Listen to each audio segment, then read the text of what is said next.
Hello friends, Ram अवतार academy में आपका स्वागत है। क्लास 10th के लिए साइंस में हमारा कल का जो टॉपिक था वो था इलेक्ट्रिक मोटर। आज का जो टॉपिक रहेगा वो है इलेक्ट्रोमैग्नेटिक इंडक्शन। इलेक्ट्रोमैग्नेटिक इंडक्शन, ठीक है। Electromagnetic induction. इलेक्ट्रोमैग्नेटिक इंडक्शन में क्या होता है कि अगर आप किसी मैग्नेटिक फील्ड के अंदर एक कंडक्टर को मूव कराओगे तो उसमें करंट इंड्यूस हो जाता है, या इसका अपोजिट कि आप किसी कंडक्टर में से मैग्नेटिक फील्ड को चेंज कराते रहिए तो भी इसमें करंट फ्लो होना शुरू हो जाएगा, जबकि वो किसी बैटरी से कनेक्टेड नहीं है। इसी प्रिंसिपल को हम इलेक्ट्रोमैग्नेटिक इंडक्शन बोलते हैं। ये जो सबसे बड़ी डिस्कवरी थी वो थी हमारे सर माइकल फैराडे की। तो सर माइकल फैराडे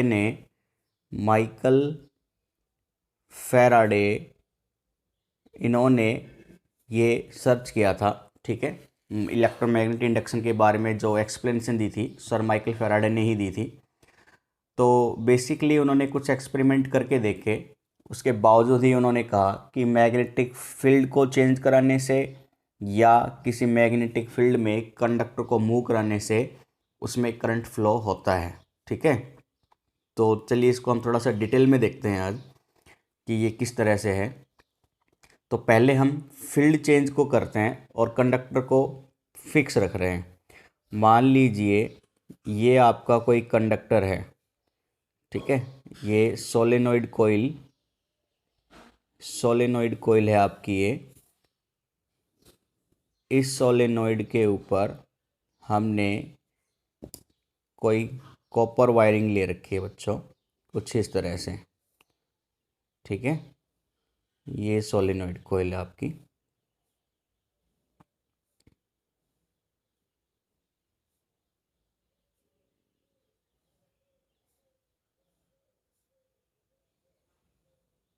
ठीक है, इसको मैंने किसी एक गैल्वेनोमीटर से कनेक्ट करा दिया बच्चों। ये गैल्वेनोमीटर है आपका। गैल्वेनोमीटर में जो नोटेशन होती है निडल, उसमें जीरो होता है, इन मतलब बिल्कुल बीच में, मिड में। अगर ये कोई गैल्वेनोमीटर है तो इसका जो स्केल है यहाँ पे तो जीरो रहता है, और इधर 1 2 3 4 5 करके रहते हैं बच्चों आपके। 1 2 3 4 5, कुछ इधर भी ऐसे रहते हैं 1 2 3 4 5। इसमें एक जो निडल होती है उसका डिफ्लेक्शन अगर लेफ़्ट साइड में होगा तो करंट की डायरेक्शन लेफ़्ट साइड की होगी, राइट साइड में है तो वो राइट साइड में होगा। यानी गैल्वेनोमीटर का यूज़ हम मोस्टली परजेंस ऑफ करंट को चेक करने के लिए ही देखते हैं, और करंट की डायरेक्शन को डिफाइन करने के लिए भी गैल्वेनोमीटर का यूज़ किया जाता है। तो हम माइकल फैराडे के फर्स्ट प्रिंसिपल की बात कर रहे थे। तो ये प्रिंसिपल कहता है कि अगर किसी कंडक्टर में से, अब ये जो कंडक्टर सोलेनोइड कोइल के ऊपर लगा हुआ है, इस कंडक्टर में से मैं फ्लक्स लाइन को, मैग्नेटिक फील्ड को चेंज कराता रहूं, यानी कुछ इस तरह से। मान लीजिए ये आपका एक मैग्नेट है, ठीक है। यहाँ पर है नॉर्थ पोल और इधर है साउथ पोल। इस मैग्नेट को मैंने किसी एक इंसुलेटेड सरफेस के ऊपर कुछ इस तरह से रख रखा है। ये इसके कुछ व्हील लगे हुए हैं बच्चों ऐसे, यानी ये मोशन में आ सकता है। अब जैसे जैसे मैं इसकी मोशन कंडक्टर की तरफ लेके जाऊंगा तो देखिए इससे निकलने वाली फ्लक्स लाइंस, ठीक है, इस मैग्नेट से निकलने वाली फ्लक्स लाइंस कुछ इस तरह से होगी ये, ठीक है।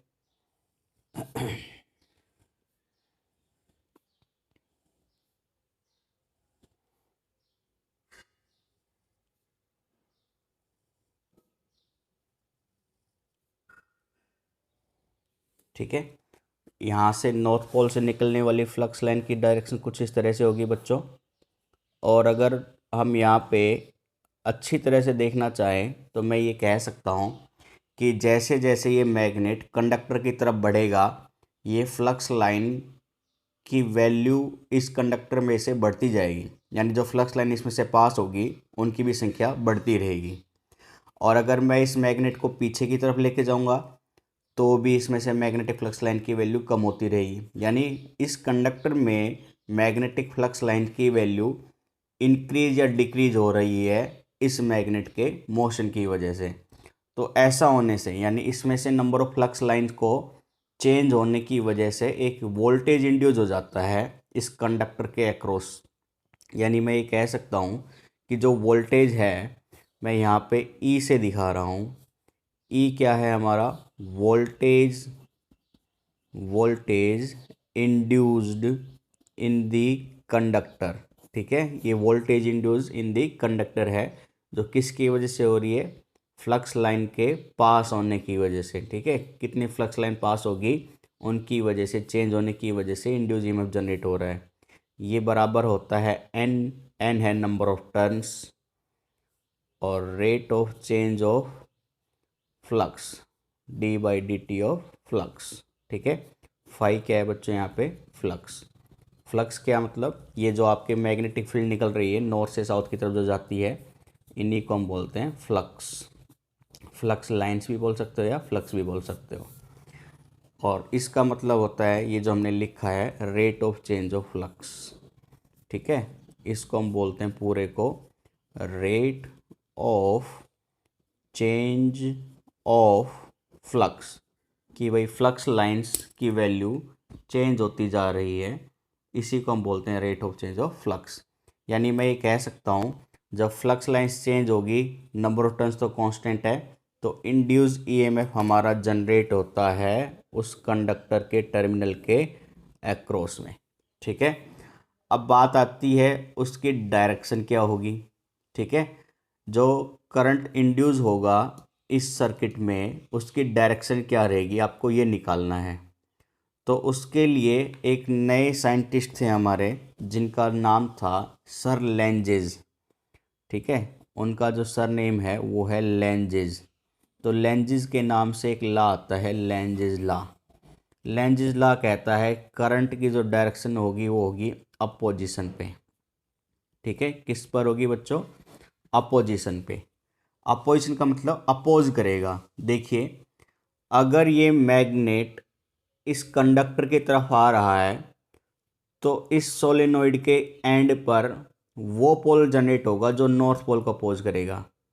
और नॉर्थ पोल को अपोज कौन कर सकता है? नॉर्थ पोल ही करेगा, क्योंकि अगर ये नॉर्थ पोल इधर आ रहा है तो ये एंड चाहेगा कि ये नॉर्थ पोल मेरी तरफ ना आए, तो वो अपने आप को इधर नॉर्थ पोल बना लेगा। ठीक है, क्योंकि फ्लक्स लाइंस चेंज हो रही है, आपकी फ्लक्स लाइन चेंज हो रही है। यहाँ पे जैसे जैसे मैग्नेट इधर आया, फ्लक्स लाइन की वैल्यू बढ़ती जा रही है इसमें से पास होने की।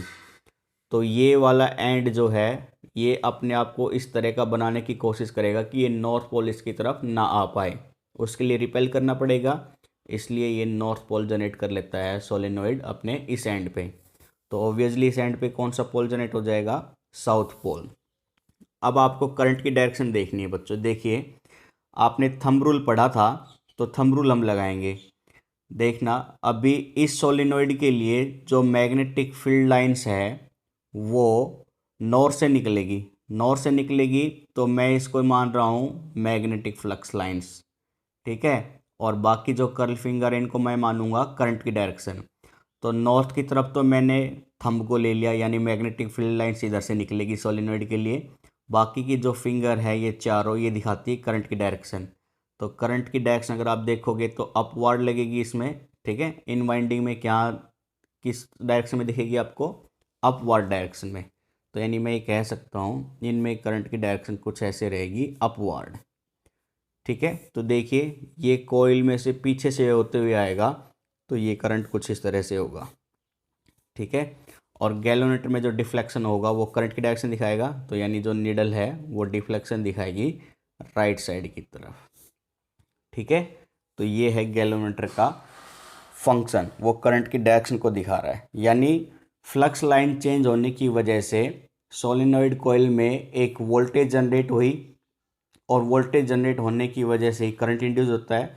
तो ये वोल्टेज जनरेट होने की वजह से इस सर्किट में करंट इंड्यूस हो गया है। ठीक है, इसी को हम बोलते हैं इलेक्ट्रोमैग्नेटिक इंडक्शन।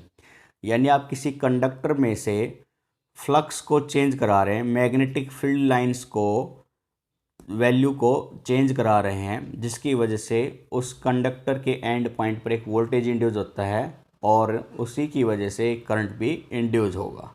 ठीक है, इसी को बोलते हैं हम बच्चों इलेक्ट्रोमैग्नेटिक इंडक्शन। क्लियर है। इसी को अब हम थोड़े अपोजिट केस में लेके चलते हैं। अभी हमने कहा मैग्नेट इधर आ रहा था, अब मैग्नेट को अपोजिट डायरेक्शन में लेके जाएंगे बच्चों, देखिए क्या होता है फिर। चलिए, ये फिर से वापस हमारा एक सोलेनोइड कोयल रहेगा। ठीक है, ये आपका सोलेनोइड हो गया है। इस पे आपके टर्न्स रहेंगे कोयल के। ये टर्न्स हमने कुछ इसी तरह से ले लिया जैसे पहले था। ठीक है, ये टर्न्स ले लिया है हमने बच्चों, और फिर से इसको किसी गैल्वेनोमीटर से कनेक्ट करा दिया है ताकि करंट की जो डायरेक्शन है वो हम देख सकें। क्लियर है। फिर से एक मैग्नेट था आपके पास, वो मैग्नेट हमने वापस ले लिया है। ये नॉर्थ पोल था, ये साउथ पोल था, और इसको हमने किसी व्हील के ऊपर रखा हुआ था ताकि वो इजीली मोशन में रह सके। तो ये है आपका व्हील वाला सरफेस। ठीक है, अब हम मोशन किधर रख रहे हैं मैग्नेट का बच्चों, अपोजिट डायरेक्शन में। पहले कंडक्टर की तरफ लेकर आ रहे थे, अब कंडक्टर से दूर लेकर जाएंगे। तो देखिए, जो मैग्नेटिक फील्ड लाइंस थी वो कुछ इसी तरह से रहेंगी। ठीक है,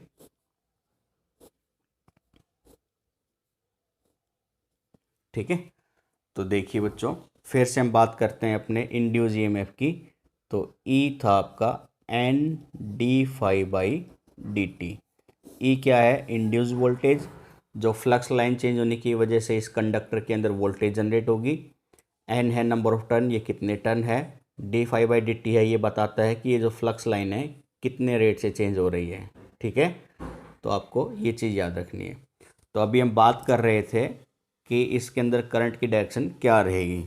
तो अभी देखिए, मैग्नेट उधर जा रहा है, तो लेंजिस लॉ के हिसाब से इस सोलेनोइड के इस एंड पर एक ऐसा पोल जनरेट होना चाहिए जो इसको अपोज करे। अब ये दूर भाग रहा है नॉर्थ पोल, तो इसको अपोज कौन कर सकता है कि भाई ये दूर ना भागे। भाई दूर, वो पास आ रहा था पहले केस में, तो उसका अपोजिशन होना चाहिए कि भाई वो दूर जाए। तो दूर करता है रिपेल, इसलिए नॉर्थ पोल आया। इधर देखिए, ये दूर जा रहा है, तो दूर जाने का अपोजिशन क्या होगा, पास आना। पास आना कब हो सकता है, जब इसको कोई अट्रैक्ट करे। तो अट्रैक्ट कौन करेगा, साउथ पोल करेगा। ठीक है, यानी सोलेनोइड के इस एंड पर साउथ पोल जनरेट हो जाएगा और इस एंड पर नॉर्थ पोल। अब आपको करंट की डायरेक्शन देखनी है तो बड़ी सिंपल है, अपना वापस वही रूल लगाएंगे, थंब रूल। तो थंब रूल के लिए आपको पता है, नॉर्थ पोल की तरफ ये थंब को दिखाना है ताकि वो मैग्नेटिक फील्ड लाइंस को लेके चल सके, और बाकी जो कर्ल फिंगर है वो करंट को। तो नॉर्थ पोल इधर है, बाकी की ये चारों फिंगर इस तरह से। ठीक है, तो ये हो जाएगी आपकी करंट। तो ये चारों फिंगर कर्ल कैसे है बेटा, ऐसे, इस तरह से। ठीक है, तो ये थंब है नॉर्थ की तरफ, चारों फिंगर कर्ल फिंगर।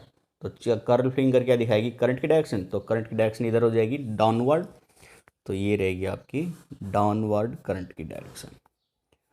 ठीक है, तो यहाँ से करंट आएगा, सर्किट में ऐसे जाएगा, और ये सर्किट कंप्लीट। तो मैग्नेटिक फील्ड की वजह से जो करंट इंड्यूस हुआ उसके लिए डिफ्लेक्शन गैल्वेनोमीटर किधर दिखाएगा, टुवार्ड्स लेफ्ट। ठीक है, लेफ्ट डायरेक्शन की तरफ डिफ्लेक्शन दिखाएगा। तो ये गैल्वेनोमीटर का डिफ्लेक्शन है। तो इस तरह से फ्लक्स लाइन चेंज होने की वजह से कुछ वोल्टेज इंड्यूस होता है, और उसी की वजह से कंडक्टर के अंदर करंट फ्लो होना स्टार्ट हो जाता है। इसी को हम बोलते हैं इलेक्ट्रोमैग्नेटिक इंडक्शन। तो इलेक्ट्रोमैग्नेटिक इंडक्शन की डेफिनेशन क्या हो जाएगी बच्चों, ये नोट कर लेना। It is the phenomena, it is the phenomena, phenomena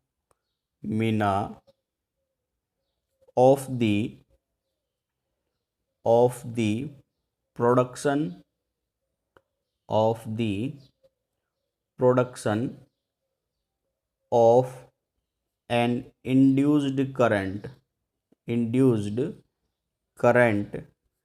in a coil, in a coil placed in a region, placed in a region where the magnetic, where the magnetic field changes with time, changes with time, ठीक है।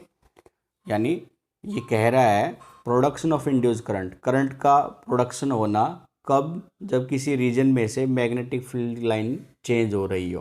Clear है बच्चों। तो ये था electromagnetic induction.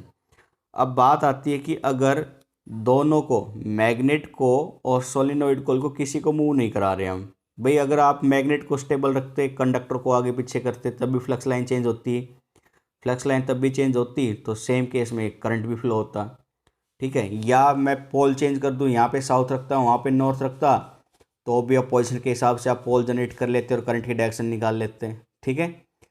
तो अभी बात कर रहे हैं कि अगर मैग्नेट भी स्टेबल रहे और कंडक्टर भी स्टेबल रहे, कि भाई मैग्नेट भी मूव नहीं कर रहा है और कंडक्टर भी मूव नहीं कर रहा है, यानी जो फ्लक्स लाइन पहले पास हो रही थी उतनी फ्लक्स लाइन अब भी पास करेगी कंडक्टर में से।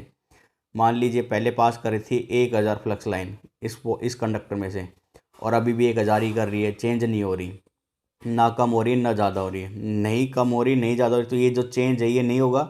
चेंज क्या हो गया, जीरो। तो जीरो को एन से गुना करोगे जीरो, तो वोल्टेज कितनी होगी, 0 वोल्ट होगी। 0 वोल्ट होगी तो कोई करंट भी फ्लो नहीं करेगा, यानी उस समय कोई करंट भी फ्लो नहीं करेगा सर्किट में से। तो मैं ये कह सकता हूँ फैक्टर अफेक्टिंग इलेक्ट्रोमैग्नेटिक इंडक्शन, ठीक है। या मैं ये कह सकता हूँ कि मैग्नीट्यूड ऑफ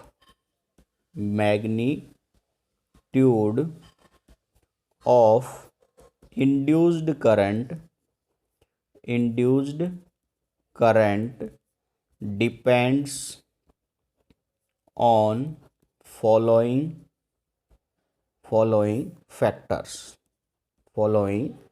फैक्टर्स, ठीक है। पहला फैक्टर क्या रहेगा बच्चों आपका, स्ट्रेंथ ऑफ मैग्नेट, कि भाई मैग्नेट जितना स्ट्रॉन्ग होगा उतनी ही फ्लक्स लाइंस की संख्या भी बढ़ेगी। स्ट्रॉन्ग मैग्नेट है तो फ्लक्स लाइंस ज़्यादा रहेगी, वीक मैग्नेट है तो फ्लक्स लाइंस कम रहेगी। तो जैसे जैसे स्ट्रेंथ बढ़ती जाएगी करंट की भी मैग्नीट्यूड वैल्यू बढ़ती चली जाएगी।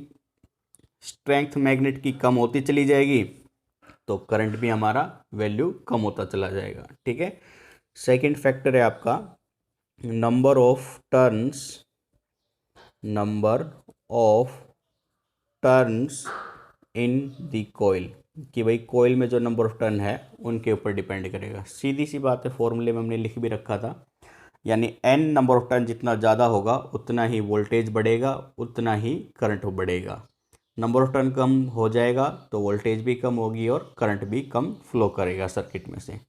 और तीसरा फैक्टर जो डिपेंड करता है वो है speed of movement of magnet, ठीक है। कि भाई अगर आप मैग्नेट को बहुत ही स्पीड से फास्ट लेके आ रहे हो तो करंट का मैग्नीट्यूड भी बढ़ जाएगा। स्पीड बिल्कुल धीरे धीरे स्लो कर रहे हो एकदम, तो करंट का मैग्नीट्यूड कम होता चला जाएगा। यानी जितनी ज़्यादा स्पीड होगी मैग्नेटिक फ्लक्स लाइन के चेंज होने की या मोशन ऑफ मैग्नेट की, उसी के हिसाब से करंट भी इंक्रीज और डिक्रीज होता रहता है। स्पीड बढ़ेगी तो करंट का मैग्नीट्यूड भी बढ़ेगा, स्पीड घटेगी तो करंट का मैग्नीट्यूड भी कम होगा। और एक फैक्टर जो हमने अभी आपको बताया कि अगर मैग्नेट और कंडक्टर दोनों अपनी पोजीशन फिक्स कर लें, कोई भी मोशन ना हो, तो जो फ्लक्स है वो चेंज नहीं होगा, वो जीरो हो जाएगा। जीरो होने की वजह से वोल्टेज भी जीरो हो जाएगा और सर्किट में कोई करंट फ्लो नहीं करेगा, ठीक है। तो ये था हमारा इलेक्ट्रोमैग्नेटिक इंडक्शन, जो सर फैराडे का फर्स्ट एक्सपेरिमेंट है। इनका एक और एक्सपेरिमेंट है, सेकंड एक्सपेरिमेंट, उनको हम कल डिटेल में करेंगे। तो आज की क्लास को हम इतना ही रखते हैं। तो ज़्यादा से ज़्यादा लाइक कीजिए, सब्सक्राइब कीजिए चैनल को, अपने दोस्तों को हमारे बारे में बताइए, वीडियो को पूरा देखिए, ठीक है। कोई डाउट हो तो कमेंट बॉक्स में ज़रूर डाल सकते हैं आप। तो आज के लिए इतने रखते हैं बच्चों, thank you, bye bye, take care.